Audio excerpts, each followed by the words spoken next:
दोस्तों स्टडी 91 में आप सभी का बहुत बहुत स्वागत है। दोस्तों आज आप सभी के समक्ष मैं लेकर हाजिर हूं 15 और 16 अप्रैल के सबसे महत्वपूर्ण करंट अफेयर के प्रश्नों को। चलिए देखते हैं दोस्तों कि कौन कौन से प्रश्न हमारे लिए इंपॉर्टेंट है जो कि यहां पर दिए गए हैं। ध्यान दीजिएगा, स्टडी 91 की टीम की तरफ से बहुत सारी किताबें लॉन्च की गई जिसमें लेखपाल और वीडियो परीक्षा के लिए किताबें आपके मार्केट में आ चुकी हैं, जिन्हें आप अपने नियर बाई बुक स्टॉल से परचेज कर सकते हैं या फिर आप इन्हें ऑनलाइन भी ऑर्डर कर सकते हैं। ये किताबें अगले 4 से 5 दिनों में आपके घर तक पहुंचा दी जाएगी, जिसके लिए किसी भी तरह के कोई भी जो है डिलीवरी चार्जेस को नहीं लिया जा रहा है आपसे। आपको जो है जो किताब का मूल्य है सिर्फ उसी मूल्य में किताबें आपको दी जा रही हैं। साथ ही साथ दोस्तों बहुत जल्द आपका एग्जाम होने वाला है। अब तो सरकार भी बन चुकी है, तो कहीं ना कहीं एग्जाम बहुत जल्द होने वाला है, तो आपको तैयारी शुरू कर देनी चाहिए। स्टडी 91 की टीम दोस्तों विभिन्न कोर्सेज को लेकर आपके सामने आ चुकी है। अगर आप इन विषयों को ज्वाइन करना चाहते हैं, इन कोर्सेज को ज्वाइन करना चाहते हैं, तो एक मौका हमें दीजिए और ज्वाइन करिए और देखिए कि किस तरह से बेहतरीन स्टडी आपको कराई जाती है। चलिए शुरू करते हैं दोस्तों आज के करंट अफेयर की क्लास। तो पहला सवाल है कि हाल ही में संघ लोक सेवा आयोग यानी यूपीएससी का अध्यक्ष दोस्तों किसे अपॉइंट किया गया है, ये आपको बताना है। यूपीएससी का अध्यक्ष, ठीक है, यूनियन पब्लिक सर्विस कमीशन से आप कहते हैं दोस्तों, यूपीएससी का अध्यक्ष किसे बनाया गया। तो याद रखिएगा अब ये भूतकाल के हो गए, ठीक है, यह क्या हो गए दोस्तों, ये भूतपूर्व हो गए। क्यों? क्योंकि इन्हीं का स्थान कौन ले रहा है, याद रखिएगा डॉक्टर मनोज सोनी ये यूपीएससी के नए अध्यक्ष बन रहे हैं। जी हाँ दोस्तों, यूपीएससी के क्या हो रहे हैं दोस्तों, ये नए अध्यक्ष बन रहे हैं। इसके पहले दोस्तों अध्यक्ष कौन थे, तो याद रखिएगा इसके पहले अध्यक्ष थे प्रदीप कुमार जोशी जी, ठीक है। तो ध्यान दीजिएगा यहां पर ऑप्शन नंबर 2 आपका सही हो जाएगा। यस सोमनाथन दोस्तों कौन है, आपको याद आ रहा होगा, यस सोमनाथन ये इसरो के अध्यक्ष हैं। किसके अध्यक्ष हैं, इसरो के अध्यक्ष हैं। अभी एनडीए सीडीएस का एग्जाम हुआ था दोस्तों बीते रविवार को, और उसमें सवाल आपसे पूछा भी था, मैंने कई बार आपको पढ़ाया है, तो भी ध्यान दीजिएगा। शांति श्री धूलीपुड़ी पंडित की बात करें दोस्तों, तो ये पहली बार दोस्तों इनको जेएनयू का क्या बनाया गया, कुलपति बनाया गया। क्या बनाया गया, जेएनयू का कुलपति चुना गया है। इसके पहले कहां की कुलपति थी, तो ये महाराष्ट्र में थी, सावित्रीबाई फुले विश्वविद्यालय वहां कुलपति थी। अभी ये कहां पर है, ये जेएनयू में आ चुकी है। फिलहाल तो आपका जो सही जवाब है वो है ऑप्शन नंबर 2। याद रखेंगे क्या, बिल्कुल याद रखिएगा, सवाल ऐसे ही आपसे परीक्षा में पूछे जाते हैं। यहां पर बहुत सारे डिटेल दिए गए जो मैंने अभी आपको बताया है, ठीक है, आप चाहें तो इन्हें पढ़ सकते हैं। चलिए मैं आपको लेके चलता हूं दोस्तों अपॉइंटमेंट की तरफ कि हाल फिलहाल के करंट अफेयर की क्लास में किसे किस पद पर बिठाया गया है, जरा उस पर हम लोग एक बार चर्चा कर लें तो ज्यादा अच्छा रहेगा। पहला सवाल यही है, संघ लोक सेवा आयोग के पद पर दोस्तों अध्यक्ष के पद पर किसे बिठाया गया, तो याद रखिएगा सोनी जी को बैठाया गया। पूरा नाम है डॉक्टर मनोज सोनी। आजकल दोस्तों मनोज नाम के व्यक्ति का बड़ा अपॉइंटमेंट हो रहा है। आपको मैं बता दूं, मनोज मुकुंद नरवाने वर्तमान में सेना प्रमुख हैं, बट उनको दोस्तों प्रमोट किया जा रहा है और पूरा चांस है कि वो भारत के दूसरे सीडीएस ऑफिसर बनने वाले हैं, चीफ ऑफ डिफेंस स्टाफ। जी हां दोस्तों, जिस पद पर पहले बिपिन रावत जी थे, अब उस पद पर कौन आ रहा है, मनोज मुकुंद नरवाने आ रहे हैं। अच्छा, वो चले जाएंगे तो अब अगला सेना प्रमुख कौन बन रहा है, उनका नाम भी दोस्तों मनोज पांडे है। जो अगले सेना प्रमुख बन रहे हैं उनका नाम क्या है, मनोज पांडे हैं, और इनका नाम डॉक्टर मनोज सोनी है। तो याद रखिएगा, देखिए करंट अफेयर को करंट अफेयर से जोड़ने का प्रयास करिए, जितना ज्यादा जोड़ेंगे उतना ज्यादा आपको याद होगा, आपकी तैयारी भी अच्छे से बन पाएगी। दूसरा सवाल है दोस्तों,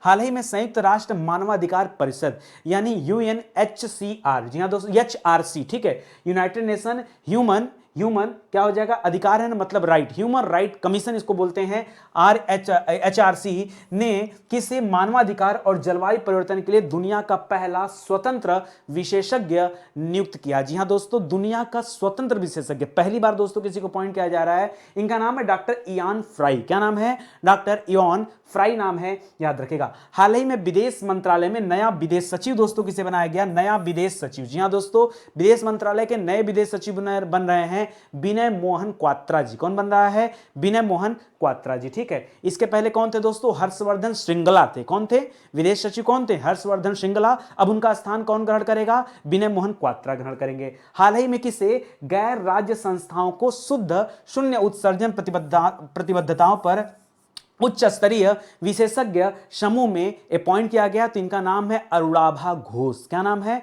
अरुणाभा घोष, जिन्हें एक हाई स्टैंडर्ड कमेटी बन रही उसमें अपॉइंट किया गया है। अंतरराष्ट्रीय दूरसंचार संघ की प्रशासन और प्रबंधन पर परिषद की अस्थायी समिति का उपाध्यक्ष, ध्यान दीजिएगा अध्यक्ष नहीं दोस्तों, उपाध्यक्ष है किसे बनाया गया? अपराजिता शर्मा को बनाया गया। ये हाल फिलहाल के करंट अफेयर में हम लोगों ने पढ़ा था। आप बार बार पढ़ेंगे तभी आपको करंट अफेयर याद होगा, वरना फिर याद नहीं होगा। ठीक है, आगे बढ़िए। करा भारतीय भूवैज्ञानिक सर्वेक्षण यानी geological survey of India GSI के नए महानिदेशक कौन बने दोस्तों? तो डॉक्टर एस राजू। क्या नाम है दोस्तों? डॉक्टर एस राजू को जीएसआई का महानिदेशक चुना गया है। भारतीय भुगतान परिषद यानी इंडियन पेमेंट काउंसिल, ठीक है, जो है दोस्तों इसका अध्यक्ष या payment council of India, PCI बोलते हैं इसे, ठीक है, इंडियन पेमेंट काउंसिल नहीं, पेमेंट काउंसिल ऑफ इंडिया बोलते हैं पीसीआई। पीसीआई का अध्यक्ष पहले भी दोस्तों यही थे, विश्वास पटेल जी। अभी भी विश्वास पटेल जी को ही अपॉइंट किया गया, इनका कार्यकाल बढ़ा दिया गया एक तरह से, ठीक है, या कह सकते हैं कि फिर से इन्हें अपॉइंट कर लिया गया।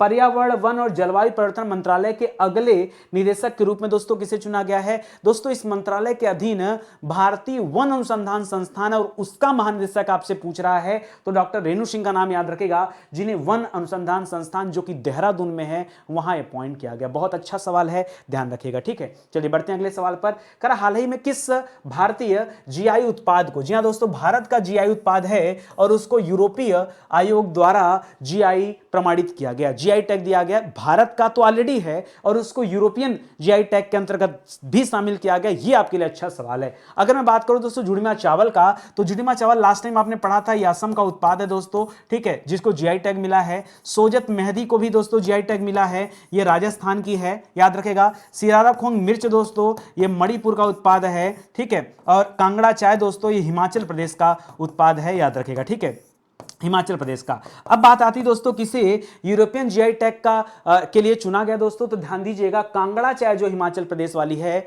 इसको चुना गया। इसको दोस्तों 2005 में जीआई टैग दिया गया था, जीआई टैग वाली लिस्ट में दोस्तों शामिल किया गया था, इसे भी याद रखेगा दोस्तों। जो स्टडी 91 की किताबें आई हैं, अगर उन किताबों को आप खरीदेंगे, जो ग्रामीण विकास की किताब है उसमें भारत के जितने भी उत्पाद ऐसे हैं जिनको जीआई टैग मिला है उनका मैंने एक अच्छा सा कलेक्शन बना के रखा हूं, आप चाहें तो देख सकते हैं, ठीक है। किताब परचेज करिए और पढ़िए आराम से। तो यहां पर जो आपका सही सवाल हो जाएगा, जवाब हो जाएगा, ये कांगड़ा चाय हो जाएगा, जो कि हिमाचल प्रदेश में पाई जाती है, याद रखेगा, जिसे जीआई टैग के अंतर्गत शामिल किया गया है, ये भी ध्यान रखेगा। और अब उसे कहां का जीआई टैग मिल रहा है? यूरोपियन जीआई टैग मिल रहा है दोस्तों, यूरोपियन आयोग के द्वारा, ये भी याद रखेगा। हिमाचल प्रदेश आप जान रहे दोस्तों, इसकी दो राजधानियां हैं। अभी गैरसैंण एक नई राजधानी इसकी बनी, इसके पहले केवल शिमला थी। शिमला ग्रीष्मकालीन है, धर्मशाला शीतकालीन, या फिर गैरसैंण भी याद रखे दोस्तों, गैरसैंण ये भी याद रखेगा, ठीक है। चलिए इसके अलावा दोस्तों राजेंद्र अर्लेकर जी यहां पर क्या है? राज्यपाल हैं, और जयराम ठाकुर यहां के क्या है? मुख्यमंत्री हैं,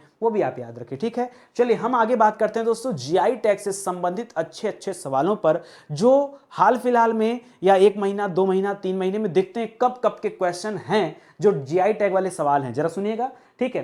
तो लिख रहा है पहला, अभी जो जीआई उत्पाद है दोस्तों कांगड़ा चाय जो कि हिमाचल प्रदेश की, उसको यूरोपियन आयोग के द्वारा दोस्तों जीआई टैग दिया गया है, ये भी याद रखेगा। भारत के पहले जीआई टैग वाले किस कालीन को हरी झंडी दिखाकर जर्मनी रवाना किया गया? जी हां दोस्तों, ये कश्मीरी कालीन है जिन्हें हाल ही में निर्यात किया गया, इनका एक्सपोर्ट बढ़ा दोस्तों, याद रखेगा, जर्मनी देश को भेजा गया है। दिसंबर 2021 में वाणिज्य और उद्योग मंत्रालय ने बिहार मखाना का नाम बदलने के प्रस्ताव को स्वीकार कर लिया, और अब इसे किस नाम से जाना जाएगा? तो अभी तक तो इसे बिहार मखाना के नाम से जाना जाता था, बट अब इसे मिथिला मखाना के नाम से जाना जाएगा, ठीक है। मिथिला दोस्तों, मिथिला राजा जनक की नगरी, माता सीता का जहां जन्म हुआ था वही है मिथिला, ठीक है। तो अब इसे मिथिला मखाना के नाम से जाना जाएगा, नाम चेंज हो गया, ये भी आप याद रखेगा। और वाणिज्य और उद्योग मंत्रालय के मंत्री कौन है बताइए?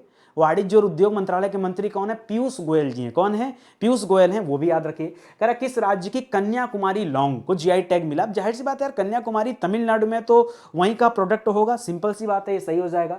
किस राज्य में व्यापक रूप से उत्पादित किए जाने वाले चावल के खास किस्म जिसका नाम है वाडा कोलम, उसको जीआई टैग मिला? तो वाडा कोलम दोस्तों खाने में बहुत ही ज्यादा मीठा चावल है और ये महाराष्ट्र में पाया जाता है। वाडा कोलम याद रखेगा, उसे भी दोस्तों जीआई टैग के अंतर्गत शामिल किया गया। हाल ही में कहा कि प्रसिद्ध सफेद प्याज, आपने प्याज का कलर जनरली लाल देखा होगा, पिंक देखा होगा, यहां सफेद प्याज की बात हो रही है दोस्तों, ये भी खाने में बहुत मीठा होता है। सफेद प्याज को जीआई टैग दिया गया, जो कि महाराष्ट्र खास करके नासिक वाले बेल्ट में दोस्तों ये सफेद प्याज पाई जाती है, ठीक है। हाल ही में किस राज्य के जुड़ीमा चावल को जीआई टैग दिया गया? भी मैं सवाल यहां पे रखा था, तो याद रखेगा असम का उत्पाद है। किस राज्य के मीठे खीरे को जीआई टैग दिया गया? तो नागालैंड का दोस्तों मीठा खीरा और सिरारा खोंग मिर्च जो कि मणिपुर का है, उसे भी जीआई टैग दिया गया है, याद रखेगा। और आखिरी सवाल है केरल के किस उत्पाद को जीआई टैग दिया गया? तो काफी दोस्तों केरल में जो है मयूर गुड़ है, तिरूर पान है, ये सारा चीज़ है, ठीक है, तो उसको आप याद रखिएगा। चलिए आगे बढ़ते हैं दोस्तों, अगले सवाल पर आते हैं, वो भी देखते हैं। कह रहा पाकिस्तान के 23वें प्रधानमंत्री के रूप में किसे निर्विरोध चुना गया? जी हाँ दोस्तों, अच्छा यहाँ दो चीज़ याद रखिएगा। इमरान खान दोस्तों अभी तक प्रधानमंत्री थे, ये पहले ऐसे प्रधानमंत्री हो गए पाकिस्तान के जिन्हें अविश्वास प्रस्ताव पास करके उनकी सीट से हटाया गया, ठीक है, अविश्वास प्रस्ताव पास करके दोस्तों उनको सीट से हटाया गया है। ये ऐसे पहले प्रधानमंत्री हो गए हैं पाकिस्तान देश के, ठीक है। अब नए प्रधानमंत्री कौन बन गए? तो दोस्तों इसके पहले प्रधानमंत्री थे नवाज शरीफ। नवाज शरीफ के छोटे भाई हैं जिनका नाम है शहबाज शरीफ, याद रखिएगा। ये अब पाकिस्तान के 23वें प्रधानमंत्री बन रहे हैं। जी हाँ दोस्तों 23वें। नवाज शरीफ की बात करें दोस्तों तो ये 21वें प्रधानमंत्री थे। इमरान खान दोस्तों ये 22वें प्रधानमंत्री थे और ये हो गए आपके 23वें प्रधानमंत्री। आरिफ अलवी दोस्तों जो हैं ये पाकिस्तान के, याद रखेगा, ये पाकिस्तान के राष्ट्रपति हैं। वर्तमान में पाकिस्तान का राष्ट्रपति कौन है? तो याद रखेगा आरिफ अलवी उनका नाम है, ये भी ध्यान दीजिएगा। तो इस सवाल का जो सही जवाब है ये ऑप्शन नंबर 3 हो जाएगा, याद रखेगा शहबाज शरीफ, ठीक है। शहबाज शरीफ है कौन? तो याद रखेगा इमरान खान के पहले प्रधानमंत्री थे नवाज शरीफ। ये नवाज शरीफ के छोटे भाई हैं जिनका नाम है शहबाज शरीफ, ठीक है, ये भी याद रखेगा। अच्छा वहां की संसद में दोस्तों कुल सीटें कितनी है? तो 342 सीटें हैं और इनको वोट कितना मिला दोस्तों? 174, ठीक है, 174 सीटें मिला। 172 पे दोस्तों जीत हो जाता है और इनको 2 सीट ज्यादा मिला, 174 मिला है। तो ये भी आंकड़ा आप याद रखिएगा, ठीक है, ये ध्यान देने लायक है। चलिए आगे बढ़ते हैं दोस्तों, और आगे मैं आपको और भी बताता हूं मुख्य पदों पर नियुक्ति। देखिए नियुक्तियां आम बात है, मुख्य पदों पर नियुक्ति, कोई पीएम बन गया, कोई राज्यपाल बन गया, कोई मुख्यमंत्री बन गया, कोई राष्ट्रपति बन गया, कोई भारी भरकम पद पर आ गया, तो ऐसे में मैं आपको पढ़ाता हूं मुख्य पदों पर नियुक्ति से संबंधित सवाल, ठीक है। तो लिख रहा पाकिस्तान के 23वें प्रधानमंत्री कौन बने हैं? तो याद रखेगा शहबाज शरीफ बने हैं, ठीक है, जो कि नवाज शरीफ के छोटे भाई हैं। अलेक्जेंडर वुसिच को किस देश का राष्ट्रपति दोस्तों चुना गया है? तो वुसिच जी को राष्ट्रपति चुना गया सर्बिया देश का। कहां का? सर्बिया का राष्ट्रपति चुना गया है। अगले थल सेना प्रमुख दोस्तों कौन होंगे? तो मनोज पांडे, अभी मैंने चर्चा किया थोड़ी देर पहले। अभी तक तो दोस्तों मनोज मुकुंद नरवाने जी हैं, बट अब उनका स्थान ग्रहण करेंगे कौन? मनोज पांडे जी, ठीक है। करा हाल ही में विक्टर ओरबन को किस देश का पीएम चुना गया? इन्हें हंगरी देश का पीएम चुना गया। हंगरी की राजधानी कहां दोस्तों? बुडापेस्ट। कहां पर है? बुडापेस्ट है, वो भी याद रखिएगा। रॉबर्ट अबेला को किस देश का पीएम चुना गया? रॉबर्ट अबेला को पीएम चुना गया माल्टा देश का। कहां का? माल्टा का पीएम चुना गया। और ये माल्टा की राजधानी कहां? वैलेटा है। कहां पर है? वैलेटा इसकी राजधानी है। हाल ही में किसे उत्तराखंड विधानसभा के लिए निर्विरोध अध्यक्ष चुना गया है? तो रितु खंडूरी जी को चुना गया है। रितु खंडूरी भूषण नाम है, याद रखेगा। उत्तराखंड राज्य की पहली महिला विधानसभा अध्यक्ष ने चुना गया। ऐसे ही दोस्तों कुछ दिन पहले गुजरात राज्य के लिए पहली महिला विधानसभा अध्यक्ष चुना गया था नीमाबेन आचार्य। उनका नाम क्या था? नीमाबेन आचार्य। इनका नाम क्या है? रितु खंडूरी भूषण नाम है, तो भी याद रखेगा। गैब्रियल बोरिक को किस देश का सबसे युवा राष्ट्रपति चुना गया है? तो इनको चिली देश का चुना गया। चिली देश का राष्ट्रपति चुना गया। किसे? या गैब्रियल बोरिक को। हाल ही में हंगरी की पहली महिला राष्ट्रपति दोस्तों किसे चुना गया है? तो कैटलीन, याद रखेगा, कैटलीन नोवाक को चुना गया है। ये पहली महिला राष्ट्रपति हैं हंगरी की। इसके पहले दोस्तों हम लोगों ने पढ़ा, देखिए विक्टर ओरबन को पढ़ा दोस्तों, ये हंगरी के पीएम हैं। और ये कैटलीन क्या है दोस्तों? ये राष्ट्रपति हैं हंगरी के ही, ठीक है, याद रखेगा। दक्षिण कोरिया के नए राष्ट्रपति कौन आए हैं? यून सुक योल। क्या नाम है? यून सुक योल नाम है दोस्तों, ये नए राष्ट्रपति है। फ्रैंक वाल्टर स्टीनमेयर को किस देश का राष्ट्रपति चुना गया? जर्मनी का राष्ट्रपति दोस्तों चुना गया। और आपके इंडिया सीडीएस वाले एग्जाम में दोस्तों एक सवाल आया था, जर्मनी का चांसलर कौन है? बताइए, पढ़ाए हो कि नहीं? Olaf Scholz. 10-10 बार आपको पढ़ाया दोस्तों, ओलाफ सोल्ज का नाम याद रखेगा, ठीक है। पॉल हेनरी साडोंगो दामिबा किस देश के अंतरिम राष्ट्रपति चुने गए हैं? तो बुर्किना फासो देश के राष्ट्रपति चुने गए हैं, ये भी आप याद रखिएगा। तो ये हाल फिलहाल के दोस्तों करंट अफेयर में ये सारी चीजें हम लोगों ने पढ़ा था, एक बार रिवीजन करिए ताकि चीजें आपको भी याद हो जाएं, ठीक है। चलिए अगला सवाल पढ़ते हैं। कह रहा राज्य ऊर्जा और जलवायु सूचकांक राज्यों के प्रदर्शन में बड़े राज्यों में कौन सा राज्य शीर्ष स्थान पर है? देखिए यहां पर आपको ध्यान देना, अगर बड़े राज्यों की बात करें दोस्तों, तो बड़े राज्यों में शीर्ष स्थान किसका है दोस्तों? गुजरात का है। वहीं दोस्तों अगर आपसे छोटे राज्यों का पूछता, तब आप क्या बताते? गोवा बताते। और वहीं अगर आपसे केंद्र शासित का पूछता तब आप क्या बताते दोस्तों? तब आप जो है चंडीगढ़ बताते। ये भी आप ध्यान देंगे, ठीक है। ये तीनों बातें याद रखेगा, अच्छा इसे पेश किसने किया दोस्तों? तो नीति आयोग की तरफ से दोस्तों पेश किया गया आंकड़ा। किसकी तरफ से? नीति आयोग की तरफ से। कई बार दोस्तों नीति आयोग का फुल फॉर्म भी आपसे पूछता है, ठीक है। तो national institution of transforming India ये इसका फुल फॉर्म है और 1 जनवरी 2015 को इसकी स्थापना किया गया था। ठीक है। राजीव कुमार दोस्तों इसके क्या हैं, याद रखेगा, उपाध्यक्ष हैं, ये भी याद रखेगा। ठीक है, राजीव कुमार क्या हैं, उपाध्यक्ष हैं। अमिताभ कांत इसके सीईओ हैं और मोदी जी इसके पदेन अध्यक्ष हैं। सारी बातें याद रखेगा। ठीक है। तो बड़े राज्यों की श्रेणी में गुजरात, छोटे राज्यों की श्रेणी में गोवा और केंद्र शासित प्रदेशों की श्रेणी में चंडीगढ़ को चुना गया। किसके लिए, राज्य ऊर्जा और जलवायु सूचकांकों के लिए। ठीक है, तो इसे भी याद रखेगा, यह भी काफी अच्छा सवाल है। चलिए एक बात और याद रखें, अच्छा बड़े राज्यों की श्रेणी में अगर पहला दूसरा तीसरा पूछ दे तब तो याद रखेगा, पहला गुजरात है, दूसरा केरल है और तीसरा पंजाब है। क्या क्या याद करेंगे, पहला गुजरात है, दूसरा केरल है, तीसरा पंजाब है। ये बड़े राज्यों की श्रेणी में गुजरात, केरल और पंजाब। छोटे राज्यों की श्रेणी में पहला गोवा है, दूसरा त्रिपुरा है, तीसरा मणिपुर है। कौन कौन है दोस्तों, गोवा है, त्रिपुरा और मणिपुर है। ठीक है, इसके अलावा केंद्र शासित प्रदेशों में पहला चंडीगढ़ है, दूसरा दिल्ली है, तीसरा दमन दीव। अच्छा, दमन दीव, दादरा नगर हवेली और दमन दीव को मिलाकर एक कर दिया गया, ये भी याद रखेगा। ठीक है, तो यहां चंडीगढ़, दिल्ली और दमन दीव, दादरा नगर हवेली ये स्थान है दोस्तों केंद्र शासित प्रदेशों की बात की जाए तो इसको भी याद रखेगा। यह सवाल किससे संबंधित है, कहीं ना कहीं सूचकांकों से संबंधित सवाल है। तो चलिए हम देख लेते हैं कि सूचकांकों से संबंधित कौन कौन से सवाल हाल फिलहाल में चर्चा में रहे हैं। एक बार उनकी बातचीत कर लेते हैं। तो पहला ही दे दिया, यहां गुजरात का स्थान है। कर भारत की कौन कौन सी IIT QS world university ranking में टॉप 100 में दोस्तों शामिल की गई, तो केवल 2 हैं दोस्तों, एक IIT बॉम्बे है और एक IIT दिल्ली है। ये 2 शामिल की गई हैं किसमें, टॉप 100 में शामिल की गई। हरुण ग्लोबल अंडर 40 स्वनिर्मित अरबपति 2022 की सूची में शीर्ष स्थान किसका दोस्तों, देखिए 40 साल से कम और खुद से अरबपति बने व्यक्तियों की बात की जाए तो उसमें शीर्ष स्थान अमेरिका का है। किसका है, अमेरिका का पहला स्थान है, भारत का चौथा स्थान है। ठीक है, याद रखेगा।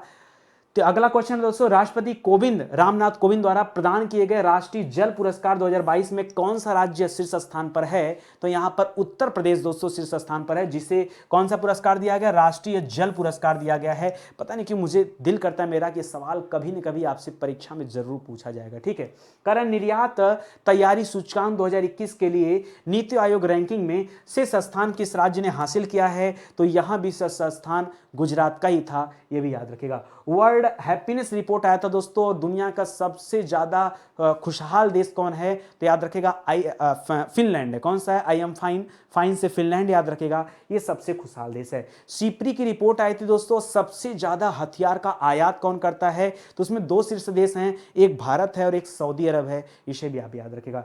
डिजिटल शॉपिंग कंपनियों के लिए वैश्विक उद्यम पूंजी निवेश केंद्र के रूप में दोस्तों पहला स्थान किसका है, तो यहां अमेरिका का पहला स्थान है, जहां सबसे ज्यादा पूंजी निवेश होता है। स्वीडन के गोथेनबर्ग विश्वविद्यालय में वीडेम संस्थान द्वारा जारी डेमोक्रेसी इंडेक्स जो आया दोस्तों, उसमें भारत का स्थान कौन सा, 43वां है। जबकि एक और दोस्तों डेमोक्रेसी इंडेक्स आया था, उसमें भारत का स्थान 46वां था। ठीक है, ये दोनों याद रखेगा। अगर मैं पिछले साल की बात करूं दोस्तों, तो पिछले साल डेमोक्रेसी लोकतंत्र सूचकांक में भारत का स्थान कौन सा था, 53वां था। इस बार दोस्तों 46वां है। ये तो एक स्पेशल रिपोर्ट है जिसके अनुसार बताया जा रहा है कि 93वां स्थान है। ठीक है, तो ये सब ध्यान रखने वाली बातें हैं, ध्यान रखिएगा, सवाल अच्छा है। ठीक है, आगे बढ़ते हैं दोस्तों। प्रथम लता दीनानाथ मंगेशकर पुरस्कार, जी हां दोस्तों, लता दीनानाथ मंगेशकर पुरस्कार दोस्तों पहला है। जाहिर सी बात, अभी आपने हाल फिलहाल में सुना होगा कि लता मंगेशकर जी का देहांत हो गया। ठीक है, निधन हो गया दोस्तों लता मंगेशकर जी का। ये उन्हीं के नाम से दोस्तों नया पुरस्कार शुरू किया गया है, तो इसको भी ध्यान रखिएगा। फरवरी में दोस्तों इनका देहांत हुआ और इनके देहांत के बाद दोस्तों आपको याद होगा, आपने पढ़ा होगा कि मध्य प्रदेश सरकार के द्वारा घोषणा किया गया कि लता मंगेशकर के नाम पर दोस्तों एक संगीत अकादमी बनाई जा रही है। संगीत अकादमी दोस्तों बनाई जा रही है। कहां दोस्तों बन रही है, तो याद रखिएगा इंदौर में बन रही है। ठीक है, एक संगीत अकादमी बन रही है और इसी तरह का दोस्तों एक म्यूजियम भी बनाया जा रहा है। क्या बनाया जा रहा है, एक म्यूजियम भी बनाया जा रहा है दोस्तों, ये भी आपके इंदौर में ही है। ठीक है, तो ये भी ध्यान दीजिएगा। ये पहला लता दीनानाथ मंगेशकर, दीनानाथ मंगेशकर दोस्तों ये लता मंगेशकर के पिताजी का नाम है। ठीक है, तो इन्हीं के नाम पर दोस्तों एक नया पुरस्कार आया है। जो पहला पुरस्कार दिया गया दोस्तों, दिया गया नरेंद्र मोदी को। जी हां दोस्तों, इसे याद रखेगा, नरेंद्र मोदी को। एक सवाल और यहां पे आपके लिए इंपॉर्टेंट है, इसी के साथ दोस्तों एक और पुरस्कार है मास्टर दीनानाथ पुरस्कार। कौन सा? एक अलग पुरस्कार है दोस्तों, ये इनके पिताजी के नाम से दिया जाता है, मास्टर दीनानाथ पुरस्कार। अगर ये पूछे तो याद रखेगा ये पुरस्कार दिया गया राहुल देश पांडे को। किसे दिया गया है? राहुल देश पांडे को दिया गया, तो ये भी याद रखेगा। बाकी दोस्तों कई विशिष्ट पुरस्कार भी दिए गए, ठीक है, जैसे आशा भोसले को और जैकी श्रॉफ को, एक टिफिन सर्विस मुंबई में बहुत फेमस है उसको, तो कई लोगों को दोस्तों विशेष पुरस्कार भी दिया गया। बट यहाँ दो तीन सवाल आपको अलग से याद रखना है, जैसे राहुल देश पांडे वाला याद रखेगा मास्टर दीनानाथ पुरस्कार, और ये मोदी जी वाला याद रखेगा प्रथम लता दीनानाथ मंगेशकर पुरस्कार किसे दिया गया? मोदी जी को। तो ये सवाल भी आपके याद रखने लायक है और कहीं ना कहीं आपके परीक्षा के लिए इंपॉर्टेंट भी है, ठीक है। यहाँ बहुत सारी बातें लिखी गई, आप चाहें तो पढ़ सकते हैं, जो मैंने अभी आपको बताया यही सारी बातें हैं, ठीक है। और बाकी की चीजें यहाँ पर हैं, आप आइए पढ़िए इत्मीनान से, पीडीएफ डाउनलोड करिए या फिर ब्लॉग पे जाके पढ़ सकते हैं, ठीक है। जो काम की बातें हैं वो मैं बता करके आपको आता हूं इस पेज पर लेकर के और बताता हूं कि अवार्ड से संबंधित और कौन कौन से सवाल करंट अफेयर में चर्चा में रहे, जरा ध्यान दीजिएगा, ठीक है, ताकि एक बार रिवीजन हो जाए। प्रथम लता दीनानाथ मंगेशकर पुरस्कार किसे दिया गया? मोदी जी को दिया गया। एम वेंकैया नायडू ने वर्ष 2018 के लिए संगीत नाटक अकादमी फेलोशिप और संगीत नाटक अकादमी पुरस्कार दोस्तों कितने लोगों को दिया? तो मैंने कहा था 43 पे स्टार लगा लीजिएगा, हालांकि 40 + 4 है दोस्तों संख्या, तो इसको 44 याद रखिए, ये ज्यादा बेहतर रहेगा, ठीक है। करा के बिरला फाउंडेशन द्वारा सरस्वती सम्मान किसे दिया गया? ये रामदरस मिश्रा जी को दिया गया, ठीक है। इसके पहले के बिरला फाउंडेशन वाला मेन पुरस्कार था बिरला पुरस्कार, वो किसे दिया गया था? वो नारायण प्रधान को दिया गया था। सरस्वती सम्मान रामदरस मिश्रा जी को दिया गया, ठीक है। हाल ही में चमेली देवी जैन पुरस्कार किसे दिया गया? ये आरिफा जौहरी को दिया गया, आरिफा जौहरी। हाल ही में कितने भारतीय मूल के लोगों को ग्रैमी अवार्ड दिया गया? 2 लोगों को दोस्तों दिया गया, एक फाल्गुनी को दिया गया, दूसरा रिकी केज को दिया गया। किसे किसे? फाल्गुनी और रिकी केज को। हाल ही में किस हवाई अड्डे ने विंग्स इंडिया 2022 में कोविड चैंपियन पुरस्कार जीता है? तो ये कोचिन हवाई अड्डे ने जीता है, इसे भी याद रखेगा। हाल ही में स्टॉकहोम जल पुरस्कार किसे दिया गया? तो ये आंध्र प्रदेश को दिया गया, स्टॉकहोम जल पुरस्कार। अच्छा, ये राज्यों वाली श्रेणी में दिया गया था दोस्तों, व्यक्ति का नाम पूछ रहा है, जल पुरस्कार, सॉरी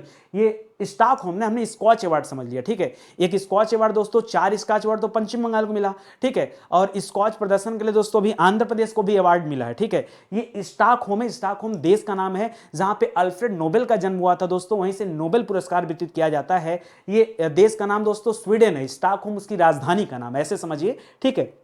सब दिमाग में परेशान मत हुआ करिए। ये स्टॉकहोम जल पुरस्कार दिया गया दोस्तों एम्ब्रिट्स विल्फ्रेड ब्रुट्सर्ट को। किसे? एम्ब्रिट्स विल्फ्रेड ब्रुट्सर्ट को दिया गया, ये भी याद रखेगा। हाल ही में कितने सांसदों को lifetime achievement APJ Abdul Kalam पुरस्कार दिया गया? तो कुल 11 सांसद को दोस्तों चुना गया है। कितना? 11 सांसद को। 94वां ऑस्कर अवार्ड में बेस्ट पिक्चर का अवार्ड ये कोडा मूवी को दिया गया, बेस्ट पिक्चर का अवार्ड कोडा को। जबकि बाफ्टा पुरस्कार में चुना गया था the power of dog movie को। किसे? The power of dog. एक मूवी और है दोस्तों ड्यून मूवी है, जिसे 6 ऑस्कर मिले, उस 6 ऑस्कर में से एक ऑस्कर एक भारतीय को दिया गया जिसका नाम है नमित मल्होत्रा। उन्होंने दोस्तों इस ड्यून मूवी में वीएफएक्स का काम किया था, एनिमेशन का काम किया था, ठीक है, इसलिए उन्हें भी एक पुरस्कार दिया गया, तो ये भी आप ध्यान रखेंगे, ठीक है। तो अवार्ड से जुड़े दोस्तों इतने सवाल हैं जो कि आपके लिए इंपॉर्टेंट है। अगर मैं स्टडी 91 पे चल रहे कोर्सेज की बात करूं तो बेस्ट सेलिंग कोर्स दोस्तों हमारा हिंदी इंडिविजुअल का बैच चल रहा है। अगर आप ज्वाइन करना, देखिए आगे बहुत सारे एग्जाम में हिंदी पूछा जाएगा और आप चाहते हैं कि हिंदी 0 से लेकर एकदम स्टैंडर्ड लेवल तक पढ़ा जाए, तो आपके लिए बहुत ही शानदार बैच है। आप आइए ज्वाइन कीजिए हिंदी इंडिविजुअल की बैच। इसके अलावा दोस्तों सुपर टेट की बेहतरीन बैच चल रही है, यूपी टेट है, यूपी पुलिस हो गया, लेखपाल हो गया, बीडी हो गया, तमाम बैच चल रहे हैं। और सबसे अच्छी बात है दोस्तों कि ऑनलाइन बफरिंग की समस्या नहीं, कोई इंटरनेट का इशू नहीं दोस्तों, आप क्लासेस को डाउनलोड करके पढ़ सकते हो। इससे ज्यादा आपको क्या चाहिए? क्लास को डाउनलोड करके आप पढ़ सकते हो, ये आप समझ लीजिए, ठीक है। चलिए आगे बढ़ते हैं, अगला सवाल देखते हैं। Thailand open international boxing tournament 2022 में भारत ने कुल कितने मेडल जीते? ये गेम कहां हुआ था? ये Thailand open international boxing championship है दोस्तों, और इसमें भारत ने जीता दोस्तों 3 गोल्ड मेडल, 4 सिल्वर मेडल और 3 कांस्य पदक यानी ब्रॉन्ज मेडल, ठीक है। कुल मिला के दोस्तों कितना मेडल जीता? तो कुल मिलाकर भारत ने जीता दोस्तों 10 मेडल। कितना जीता दोस्तों?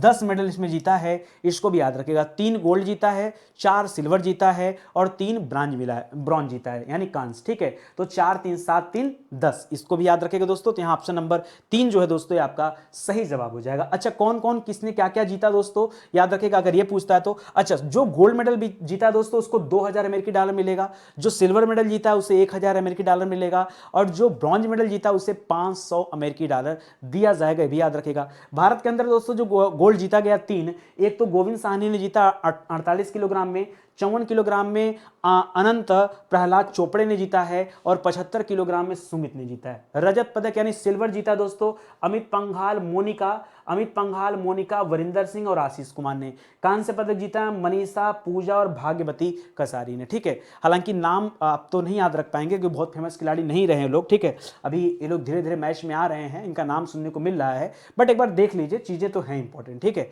चलिए हम चलते हैं दोस्तों खेल से संबंधित कुछ अच्छे सवालों पर जो आपसे आपकी परीक्षा में पूछा जा सकता है। तो पहला सवाल याद रखेगा, Thailand open international boxing tournament जो चल रहा था उसमें भारत ने कुल 10 मेडल जीते, 3 गोल्ड, 4 सिल्वर और 3 ब्रॉन्ज जीता, याद रखेगा। कर हाल ही में वर्ल्ड डबल स्क्वैश चैंपियनशिप में भारत का पहला स्वर्ण पदक दोस्तों किसने जीता? तो महिलाओं में दीपिका जी ने जीता, दीपिका पल्लिक्कल ने, और पुरुषों में सौरभ घोषाल ने जीता। हाल ही में मियामी ओपन टेनिस का खिताब दोस्तों किसने जीता? तो इनका नाम है ईगा स्वितेक। क्या नाम है? ईगा स्वितेक। क्या नाम है? स्वीतेक, जिसे प्रत्येक होता है ना उसे स्वीतेक बोलिए, याद रहेगा, ठीक है। हाल ही में राष्ट्रीय भारोत्तोलन, ठीक है, वेट लिफ्टिंग की बात करें, बच्चा पूछ रहा था सर भारोत्तोलन क्या होता है? भार उठाना, वेट लिफ्टिंग की बात हो रही है। राष्ट्रीय भारोत्तोलन चैंपियनशिप यानी वेट लिफ्टिंग चैंपियनशिप जो हुआ रहा था नेशनल वाला, इसमें गोल्ड मेडल दोस्तों किसने जीता? तो पुरुषों महिलाओं में अलग अलग है, एन मारिया केरल से और गुरदीप सिंह हैं, याद रखेगा, ठीक है।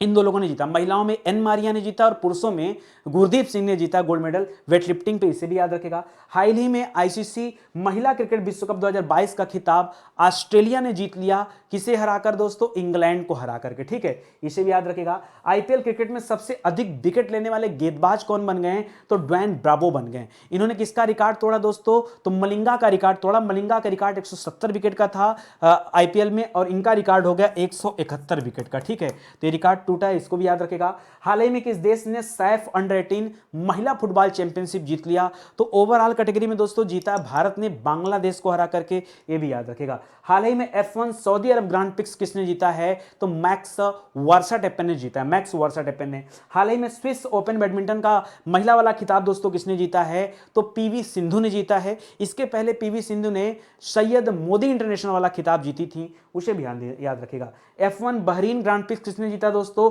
तो चार्ल्स लेक्लर ने जीता है, चार्ल्स लेक्लर ने, ठीक है। तो ये सवाल भी आप याद रखेगा, बढ़िया सवाल है। इसी तरह के देखिए सवाल बनते हैं परीक्षा में, ध्यान रखें, ठीक है। आगे बढ़ते हैं। हाल ही में माधवपुर घेड़ मेले का आयोजन कहां पे किया गया? माधवपुर घेड़ मेले का आयोजन दोस्तों कहां पे किया गया? याद रखिएगा, इस मेले का आयोजन किया गया दोस्तों गुजरात में, ठीक है। गुजरात में जहां महात्मा गांधी जी की जन्मस्थली दोस्तों पोरबंदर, याद रखिएगा पोरबंदर के पास में दोस्तों एक गांव है, ठीक है, माधवपुर, ठीक है, वहां पर दोस्तों इस मेले का आयोजन किया गया। अब जैसा कि आप जानते हैं दोस्तों, माधव किसे कहा जाता है? भगवान श्री कृष्ण का नाम है माधव, याद रखेगा, कृष्ण और रुक्मणी, माता रुक्मणी, ठीक है, जो कि उनकी पत्नी थी दोस्तों, याद रखेगा। इन दोनों के प्रेम को दर्शाने के लिए दोस्तों ये माधवपुर घेड़ मेले का आयोजन किया जाता है। 5 दिवसीय मेला होता है, 5 दिन का, ये गुजरात में आयोजित किया जाता है, इसे भी आप याद रखिएगा, ठीक है। इस मेले का उद्घाटन किसने किया दोस्तों? तो यहाँ पर पहुंचे थे भारत के राष्ट्रपति रामनाथ कोविंद जी, ठीक है, इसे भी याद रखेगा, ये आपके लिए इंपॉर्टेंट सवाल है। चलिए आगे बढ़ते हैं और आर्ट एंड कल्चर से जुड़े अच्छे सवाल पढ़ते हैं। भाई कला और संस्कृति की बात आ कि मेला महोत्सव ये सब क्या है? कला और संस्कृति होता है, ठीक है। तो कला संस्कृति से संबंधित अच्छा सवाल देखिए, माधवपुर घेड़ मेले का आयोजन कहां किया गया? गुजरात में किया गया। हाल ही में किस राज्य में सरहुल महोत्सव मनाया गया? सरहुल त्योहार दोस्तों खास करके मुंडा जनजाति के द्वारा मनाया जाता है, ये झारखंड में मनाया गया, ठीक है। करा देश के प्रमुख मंदिरों एवं तीर्थ स्थानों के ऑनलाइन दर्शन हेतु टेंपल 360 पोर्टल चालू किया गया दोस्तों। घर बैठे 24 घंटे आप दर्शन कर सकते हो भगवान के 12 ज्योतिर्लिंग, चारों धाम दोस्तों ये ऑनलाइन आ गए हैं। संस्कृत मंत्रालय की तरफ से दोस्तों ये टेंपल 360 का पोर्टल जो है शुरू किया गया, ठीक है। हाल ही में किस राज्य में गणगौर उत्सव मनाया गया? गणगौर उत्सव दोस्तों ये राजस्थान राज्य में मनाया जाता है, ठीक है, और खास करके वहां की जो जनजातियां हैं उनके द्वारा मनाया जाता है, ये भी ध्यान दीजिएगा। करा जीएसआई ने किन नए भूवैज्ञानिक विरासत स्थलों की पहचान किया? तो 2 नए भू विरासत स्थल हैं, एक शिवालिक जीवाश्म उद्यान है, दूसरा बक्सा, ये सिक्किम वाला है, बक्सा फॉर्मेशन के चूना पत्थर है, ठीक है, इन दोनों को याद रखेगा, इंपॉर्टेंट है। हाल ही में किसे यूनेस्को की विश्व धरोहर स्थल के रूप में चुना गया दोस्तों? तो लिविंग रूट ब्रिज ब्रिज है दोस्तों, याद रखेगा ये आपके मेघालय वाले क्षेत्र में पाए जाते हैं, लिविंग रूट ब्रिज, इसे चुना गया है। हाल ही में ईशान मंथन नामक 3 दिवसीय उत्तर पूर्व उत्सव का आयोजन कहाँ किया गया था, और नई दिल्ली में इसका आयोजन किया गया था, इंदिरा गांधी राष्ट्रीय कला केंद्र दोस्तों उसके अंदर। जनजातीय संस्कृति और व्यंजनों की भावना के उत्सव को ध्यान में रखते हुए आदि बाजार दोस्तों कहां खोला गया, आदि बाजार खोला गया गुजरात के अहमदाबाद में केवड़िया नामक जगह पर। केवड़िया वही जगह दोस्तों, अभी जी केवड़िया रेलवे स्टेशन का नाम बदलकर एकता नगर रेलवे स्टेशन कर दिया गया। याद रखेगा ये वही स्थान है जहां वल्लभ भाई पटेल जी की स्टैच्यू ऑफ यूनिटी बनी हुई है, ठीक है, दुनिया की सबसे ऊंची मूर्तियों में नाम आता है, याद रखेगा। हाल ही में किस राज्य में भगोरिया महोत्सव मनाया गया, ये मध्य प्रदेश राज्य में मनाया गया भगोरिया महोत्सव, ठीक है, इसे याद रखेगा, यह भी आपके लिए अच्छा सवाल है। तो कला और संस्कृत से संबंधित ऐसे सवाल आपके परीक्षा में आते हैं। चलिए आगे बढ़ते हैं।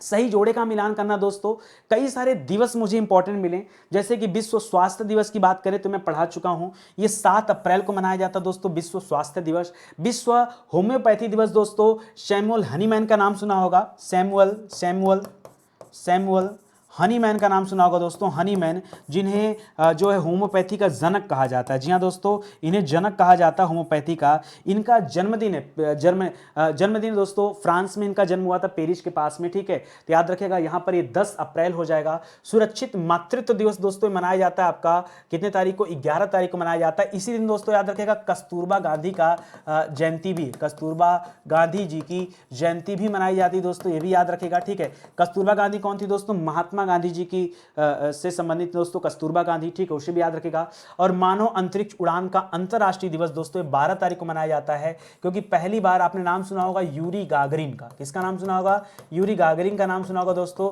जो अंतरिक्ष में जाने वाले पहले व्यक्ति थे, उन्होंने अपनी उड़ान भरी थी दोस्तों इसी दिन 12 अप्रैल को, इसलिए दोस्तों इसे जाना जाता है। तो यहाँ पर जो आपका उत्तर बनेगा, पहले का बनेगा बी, दूसरे का बनेगा ए, तीसरे का बनेगा डी, चौथे का बनेगा सी, यानी BADC, अर्थात यहाँ ऑप्शन नंबर 1 जो है आपका सही हो जाएगा, ठीक है। तो इस तरह के सवाल भी दिवस से संबंधित कई सारे सवाल पूछे जाते हैं। अगर मैं दिवस की बात करूं, मैंने पढ़ाया है, आप ईमानदारी से बताना, 26 दिसंबर को दोस्तों दिवस मनाया जाता है, 26 दिसंबर को बाल वीर दिवस, ठीक है, बाल वीर दिवस दोस्तों, बाल वीर दिवस या वीर बाल दिवस, ठीक है, याद रखेगा, ये मनाया जाता है। और ये सवाल आपके NDA CDS का जो भी एग्जाम था संडे को, इसमें ये सवाल पूछा गया था, ठीक है, पढ़ाया था आपको ना, पढ़ाया था, ईमानदारी से बताइए। जो बच्चे रेगुलर होंगे, ठीक है, कई बच्चे तो यही सोचते होंगे नितिन सर पहले तो आप ही नहीं रेगुलर हैं, ठीक है, तो अपनी बात बताइए। भाई मैं मानता हूं कि मैं रेगुलर नहीं, मैंने तो आपसे कई बार कहा ना कि मेरे कंधों पर बहुत सारे बोझ है। फिलहाल तो इधर बीच मेरी तबीयत बहुत ज़्यादा ख़राब थी, मैं बेड रेस्ट पे था और बहुत ज़्यादा बुखार था, इस वजह से मैं क्लास नहीं ले पा रहा था। बट मैंने आपसे कहा ना कि अगर आप रेगुलर स्टूडेंट हो स्टडी 91 के, तो यार चिंता मत किया करो, मेरा काम है, मेरा फर्ज है करंट अफेयर का निचोड़ देना, एक भी सवाल छूटने नहीं पाएगा, छूटने नहीं पाएगा, ठीक है। तो घबराया मत करो, परेशान हो मत हुआ करो। कभी 2-4 दिन अगर मिस होता है किसी वजह से, कोई दिक्कत परेशानी होती है, तो बहुत ज़्यादा परेशान होने की जरूरत नहीं, इत्मीनान से आइए, पढ़ते चलिए, ठीक है। ये ऐसे ही नहीं अभी ये रिवीजन आपको कराया जाता है कि भाई रिवीजन करिए और आपको चीज़ें याद हो जाएंगी, ठीक है। तो कहीं ना कहीं मैं ले लूँगा, शामिल कर लूँगा क्वेश्चन को, उसको लेके परेशान मत होइए। इसलिए मैं ज़्यादा कुछ नहीं बोल रहा हूँ, क्योंकि जान रहा हूँ गलती मेरी है, ठीक है। तो बहुत ज़्यादा सफाई पेश करने की कोई ज़रूरत नहीं है, ठीक है। मैं अपनी बात कर रहा हूं यार, तुम्हारा दोस्त नहीं दे रहा हूं, आपका सही है, ठीक है। चलिए आगे देखते हैं। उत्कल दिवस दोस्तों उड़ीसा राज्य के स्थापना दिवस मनाया जाता है, 1 तारीख को, याद रखेगा। अंतर्राष्ट्रीय बाल पुस्तक दिवस दोस्तों ये 2 तारीख को मनाया जाता है। विश्व ऑटिज्म जागरूकता दिवस दोस्तों ये 2 तारीख को ही मनाया जाता है। अंतर्राष्ट्रीय खाद्यान्न दिवस, ठीक है, याद रखेगा, 4 तारीख को मनाया जाता है। राष्ट्रीय समुद्री दिवस, ठीक है, ये आपका 5 तारीख को मनाया जाता है। अंतर्राष्ट्रीय खेल दिवस ये 6 अप्रैल को मनाया जाता है। और स्वास्थ्य दिवस 7 तारीख को हो गया, होम्योपैथिक 10 को हो गया, सुरक्षित मातृत्व 11 को हो गया, और मानव अंतरिक्ष उड़ान का अंतर्राष्ट्रीय दिवस ये 12 तारीख को हो गया, ठीक है। तो ये सभी आप याद रखेगा और ध्यान रखें, ठीक है। चलिए आगे बढ़ते हैं दोस्तों, अगले सवाल पर आते हैं। अगला है देश का सर्वोच्च साहित्यिक पुरस्कार 57वां ज्ञानपीठ पुरस्कार, ठीक है, ये किसे दिया गया दोस्तों, तो मैं आपको बताना चाहूंगा 56वां 57वां दोनों याद रखेगा। देखिए 56वां जो ज्ञानपीठ दिया गया है, 56वां ज्ञानपीठ पुरस्कार किसे दिया गया दोस्तों, असम के रहने वाले हैं दोस्तों, याद रखेगा, असम के रहने वाले हैं, नीलमणि फुकन को दिया गया। जबकि 57वां किसे दिया गया दोस्तों, और आपसे प्रश्न में 57 पूछा है दोस्तों, तो याद रखेगा 57वां ज्ञानपीठ पुरस्कार, ज्ञानपीठ पुरस्कार ये जो दिया गया, किसे दिया गया है, ये दिया गया है दामोदर मौजा को। किसे दिया गया, दामोदर मौजा को। नारायण प्रधान की बात करें दोस्तों, तो इनको बिड़ला पुरस्कार दिया गया था। क्या दिया गया था, बिड़ला पुरस्कार दिया गया था, आपको याद होगा, ठीक है, बिड़ला पुरस्कार दिया गया था। वहीं रामदरस मिश्रा जी की बात करें तो इनको सरस्वती सम्मान दिया गया था। कौन सा, सरस्वती सम्मान दिया गया था, तो इसे भी आप याद रखेगा, यह भी बहुत अच्छा सवाल है, ठीक है। और इसी तरह के सवाल पूछे जाएंगे परीक्षा में। देखो, ज्ञानपीठ पुरस्कार बहुत बड़ा पुरस्कार है और अक्सर करके आपके परीक्षा में आता रहता है, तो दोनों याद रखेगा। नीलमणि फूकन को भी याद रखेगा, इनको 56वां दिया गया है। दामोदर मौजा को याद रखेगा, इनको 57वां दिया गया है। ये दोनों आपको ध्यान रखना, भूलना नहीं है, ठीक है। तो याद रखेगा,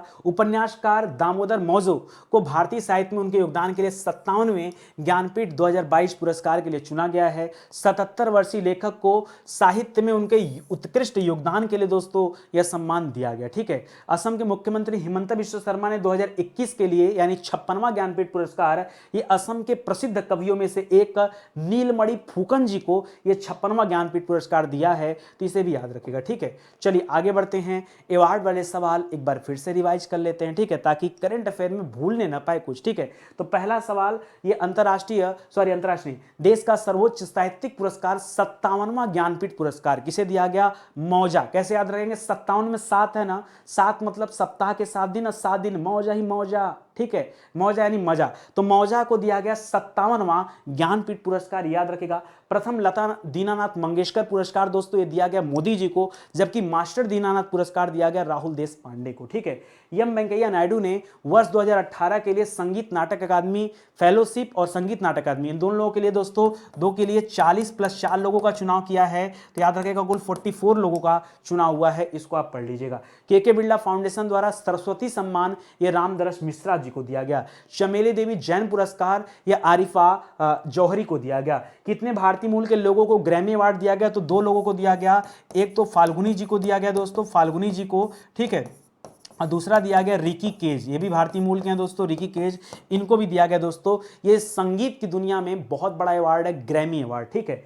करा हाल ही में किस हवाई अड्डे को विंग्स इंडिया 2022 के पुरस्कार में कोविड चैंपियन पुरस्कार के लिए चुना गया, तो कोचिन इंटरनेशनल एयरपोर्ट जो है दोस्तों उसे चुना गया है। हाल ही में स्टॉकहोम जल पुरस्कार किसे दिया गया, एमरेट्स को दिया गया, एमरेट्स विल्फ्रेड ब्रुसट को दिया गया, ठीक है, स्टॉकहोम जल पुरस्कार, ठीक है। जबकि राष्ट्रीय जल पुरस्कार किसे दिया गया था, उत्तर प्रदेश को ना, राष्ट्रीय जल पुरस्कार किसे दिया गया था, उत्तर प्रदेश को। हाल ही में कितने सांसदों को lifetime achievement APJ Abdul Kalam पुरस्कार दिया गया, तो यह कुल 11 सांसदों को दिया गया एपीजे अब्दुल कलाम पुरस्कार। 94वां ऑस्कर अवार्ड में बेस्ट पिक्चर का अवार्ड किसे दिया गया, ये कोडा मूवी को दिया गया, किसे, कोडा, ठीक है, बेस्ट पिक्चर का अवार्ड कोडा को। जबकि बाफ्टा पुरस्कार में चुना गया था बेस्ट पिक्चर का अवार्ड के लिए the power of dog movie को, ठीक है। और सबसे ज्यादा ऑस्कर इस बार किसने जीता है, तो 6 ऑस्कर अवार्ड अकेले जीता है ड्यून मूवी ने, वो भी याद रखेगा। उसमें से एक अवार्ड एक भारतीय को मिला जिनका नाम है नमित मल्होत्रा, वीएफएक्स पे काम करने की वजह से दोस्तों उन्हें भी चुना गया है, ठीक है। चलिए बढ़ते हैं दोस्तों आज के आखिरी सवाल पर। रक्षा अनुसंधान और विकास संगठन, ठीक है, डीआरडीओ और भारतीय सेना और भारतीय वायुसेना के वैज्ञानिकों की एक टीम ने संयुक्त रूप से किस स्वदेशी विकसित हेलीकॉप्टर का सफल उड़ान परीक्षण किया दोस्तों, तो देखिए ये हेलीकॉप्टर के साथ साथ दोस्तों एक मिसाइल लॉन्चर भी है जिसका नाम है हेलिना। क्या नाम है दोस्तों, हेलिना। तो दोस्तों इसी की टेस्टिंग हुई है, डीआरडीओ, भारतीय सेना और भारतीय वायुसेना ये सब लोगों ने मिलकर दोस्तों इसे टेस्ट किया है हेलिना को। इसकी मारक क्षमता दोस्तों कहां तक रहेगी, तो लगभग 7 किलोमीटर तक दोस्तों इसकी मारक क्षमता रहेगी, ठीक है। हेलीकॉप्टर के साथ साथ दोस्तों एक लॉन्चर भी है, ठीक है, तो ये भी आप याद रखेगा, अच्छा सवाल है भी, ठीक है। चलिए मैं आपको आगे ले चलता हूं दोस्तों, डिफेंस से जुड़े कुछ अच्छे सवाल बताता हूं जो आपसे आपकी परीक्षा में पूछा जा सकता है, ठीक है। तो पहला सवाल ये याद रखेगा। दूसरा सवाल लिख रहा है कि वैगनर ग्रुप दोस्तों किस देश की एक निजी कंपनी है दोस्तों। देखिए यहां भाड़े पर दोस्तों सैनिक लिए जाते हैं, रूस की कंपनी वैगनर, जहां भाड़े पर सैनिक मिलते हैं, ठीक है, इसे याद रखेगा। भारत ने किन देश के साथ 20वां द्विपक्षीय नौसेना अभ्यास वरुण किया दोस्तों, तो वरुण नाम का नौसेना अभ्यास भारत करता है फ्रांस देश के साथ, ठीक है। कारण नाटो सैन्य अभ्यास कोल्ड रिस्पांस 2022 का आयोजन कहां पे किया गया, तो इसमें नाटो कंट्री के जो सदस्य देश हैं वो शामिल होते हैं। नाटो दोस्तों नॉर्थ अटलांटिक ट्रीटी ऑर्गेनाइजेशन को कहा जाता है, ठीक है, इसका फुल फॉर्म है। नॉर्वे में दोस्तों इसका आयोजन किया गया है। किस देश को अमेरिका का गैर नाटो प्रमुख सहयोगी देश घोषित किया गया, तो इसको कतर को घोषित किया गया। कतर में दोस्तों इस बार फीफा वर्ल्ड कप भी हो रहा है। हाल ही में एक अज्ञात सुपरसोनिक फ्लाइंग ऑब्जेक्ट दोस्तों पाकिस्तान में गिरा और पाकिस्तान का कहना है कि भारत के द्वारा दोस्तों दागी गई कोई मिसाइल थी, ठीक है, जबकि भारत ने इसे जो है खारिज कर दिया। हाल ही में किस देश के साथ भारत ने स्लिनेक्स नाम का नौसैनिक अभ्यास किया है, तो यह श्रीलंका देश के साथ होता है स्लिनेक्स, जबकि सिम्बेक्स अभ्यास जो है वो सिंगापुर के साथ किया जाता है। भारत और अमेरिका की 19वीं सैन्य सहयोग बैठक कहां हुआ, आयोजन किया गया, तो आगरा में आयोजित किया गया था भारत अमेरिका की सैन्य सहयोग बैठक। युद्धग्रस्त यूक्रेन से भारतीयों की वापसी के लिए भारत ने ऑपरेशन गंगा चलाया, ठीक है। करा भारत किस देश के पूर्व धर्म गार्जियन अभ्यास कर रहा है, तो भारत यह अभ्यास पूर्व धर्म गार्जियन अभ्यास जापान के साथ करता है। यह भी आप याद रखेगा, यह भी आपके लिए अच्छे सवाल है, ठीक है। दोस्तों इस तरह से आज के सवालों का सिलसिला समाप्त होता है। उम्मीद करता हूं आपको अच्छा लगा होगा, समझ भी आया होगा, कोई दिक्कत की बात नहीं है, आगे की क्लास कंटिन्यू रहेगी, ठीक है। और बेशक आप पढ़ते रहें। ये हमारी किताब है दोस्तों, हमारे हेल्पलाइन नंबर है। अगर आपको किसी तरह की कोई समस्या है, कुछ जानकारी चाहिए, तो आप इन नंबर पर कॉल करके संपर्क कर सकते हैं। बाकी आइए किताब परचेज करिए दोस्तों। आगे हिंदी इंडिविजुअल की किताब दोस्तों आप सभी के बीच में आने वाली बहुत जल्द, और सुपर टेट की परीक्षा की तैयारी के लिए दोस्तों भी किताबें आ रही हैं, तो वो किताब भी बहुत जल्द आप सभी के बीच में आ जाएगी, ठीक है। चलिए आज के लिए दोस्तों बस इतना ही, मिलते हैं अगले लेक्चर में, तब तक के लिए धन्यवाद। जय हिंद, जय Bharat, thank you so much.